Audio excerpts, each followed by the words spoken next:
Shalom, beloved, and hopefully everyone's doing wonderful today. Every now and then I have a family member may ask me a question about politics. And I tell them I don't really get off into the politics because I think that both parties are part of the same system, so I don't favor one over the other.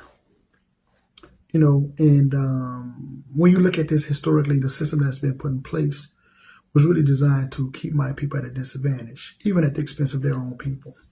So when I say my people, I'm talking about people of color, so-called Negroes. And when I say their people, I'm talking about so-called white people. Now, a lot of people may get offended by that, but, let's be honest about this.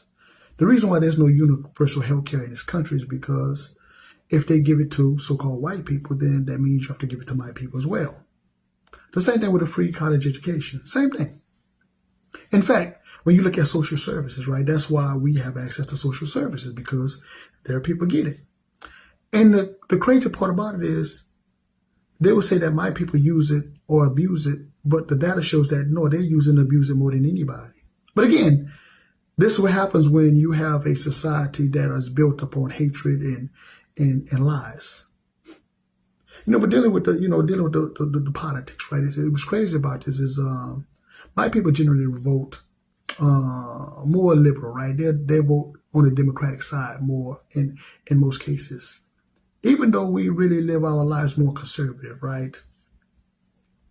And again, it's weird to, know that my people will vote this way, but they live their life this way. I mean, go figure. But anyway, again, it got me thinking, right? Because again, I know the history of this country. I mean, both parties are on code. They're going to work together no matter what. And it got me thinking about the previous administration, right? Got me thinking about all those Confederate monuments that was being taken down, all those statues. And my people thought this was a victory. They thought, okay, well, we got a victory, and it was painted as, the country's trying to move forward, we're trying to heal, from all these atrocities and so on and so on. And then it seemed very noble. I mean, it really did seem very noble. Even though, on the conservative side, these people was in uproar, or they were mad. How dare you take down these statues that honor, our loved ones, our forefathers. Again, I get it. I get it. But again, when you sit back and you realize the agenda, then it begins to make sense for my people. For my people. And again, they're going to do whatever they need to do, right? At the expense of their people. No matter what, they're going to stay on code. Both parties are going to stay on code. And then we had Mr. DeSantis talk about critical race theory. They're going to ban certain books being taught in this curricula, right? They're going to put a stop to this. Again, now my people in uproar. It's like they're mad. And then the current administration, Mr. Trump, he ran on this, campaign of, they're going to put these statues back up, and also I think they're going to defund, monies and resources for, critical race theory. They're not going to deal with that. The nation need to heal and move forward. But again, you can't have the statues and not talk about history. It doesn't make sense. It really doesn't make sense. Now, again, even though he ran on that platform and he hasn't put them up, I'm not saying that he's not going to put up, right? He may put them up. But the way I feel, I don't think he's going to put them up. It begin to really make sense. Again, because if you put those statues up, then you have to teach the curricula. You have to be able to talk about the history that these guys were a part of. See, my people don't really get this. My people don't really get what's going on. And some of my people that's on the so-called conservative side, again, a lot of them don't realize they sold. They don't care. You know what I'm saying?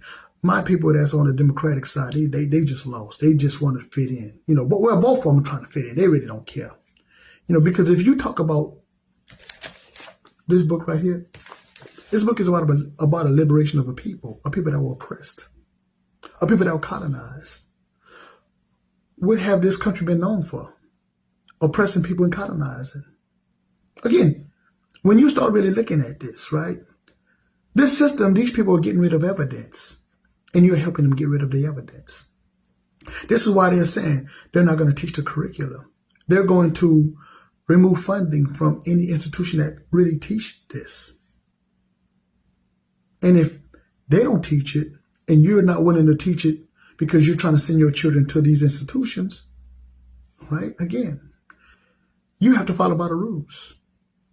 Because the generation before me, they're dying off, and we won't be here one day. This make sense. Again, they paint this about doing such an honorable thing, and again, let's move forward and let's come together. But we can't move forward until you restore what you have damaged, what you have destroyed. You know what I'm saying? You can't move forward until you fix the breaches. You can't move forward until you do right by, giving back what you took. It's just not, no, let's just move on. Let's forget about it. Let's remove a few statues and all that. No, it's evidence. And my people don't even get it. You're the witnesses. And you're helping get rid of the evidence. Again, that's what I see. You mean to see something different. And again, you're entitled to your opinion. You're entitled to your feelings. But again, this is just what I see.